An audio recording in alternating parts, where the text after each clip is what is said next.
Minnesota weather update. It's raining.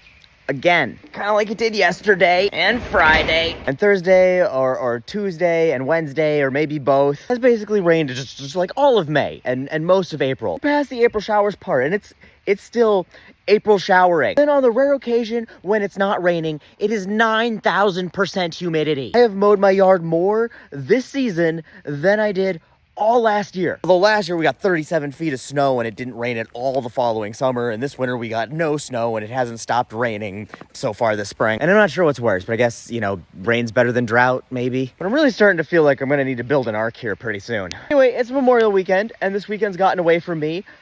That might be partially my own fault, but I didn't make content ahead of time. So aside from this, I haven't made a video for today, but I did make a video about Memorial Day last year, and thankfully, the history of that doesn't really change, so enjoy the rerun. I'm gonna go not be in the rain anymore. It's Memorial Day weekend, the holiday where we remember fallen U.S. soldiers by getting so drunk we don't remember crashing our boat. But do you know when the holiday started and why? If you have, you've probably heard that it's attributed to Chief John A. Logan of the Grand Army of the Republic. And in a way it is. He proclaimed the first unofficially official Decoration Day on May 30th, 1868. It was called Decoration Day because people would go to the graveyard to decorate the graves of fallen Union soldiers. After that, it was officially recognized as a state holiday by New York in 1873, and by 1890, all states had adopted it. Following World War I, it evolved from being a remembrance of Union soldiers to being a remembrance of soldiers who died in all wars that the U.S. has fought in. A quick side note to just completely wreck your perception of time. Veterans who fought in the Civil War would have been in their mid-60s during World War I. 49 years separates the last shots of the Civil War and the shot heard around the world that started the First World War. And the oldest Civil War veteran, Albert Henry Wilson, died in 1956. That means that there was a dude who fought in the Civil War who was alive when Eisenhower was president. Granted, he was 106 years old, but still, just let that mess with your head for a minute. Now that your perception of time is thoroughly fucked, back to the story. In 1971, Congress made Memorial Day official federal holiday and set its observance to the last Monday in May.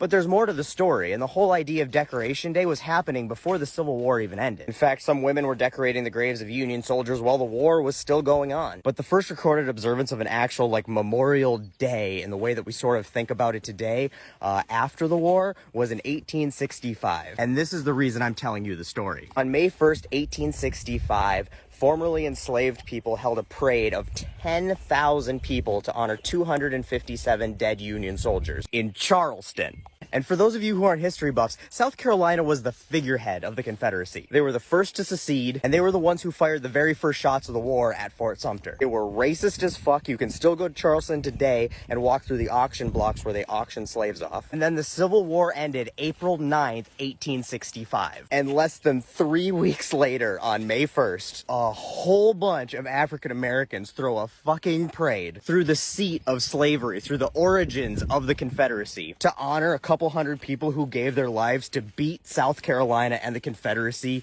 into submission. I genuinely cannot think of a better way to rub salt in the wound, give a giant middle finger, and dance on the grave of the Confederacy. That story is just mwah. And there's no formal connection between that and Logan's proclamation, supposedly, but I don't care. That is a way more baller origin story than Logan proclaimed. So now you know the real story, at least the better story of the origin of Memorial Day. A bunch of former enslaved people throwing a parade on the grave of the Confederacy. Happy Memorial Day, y'all.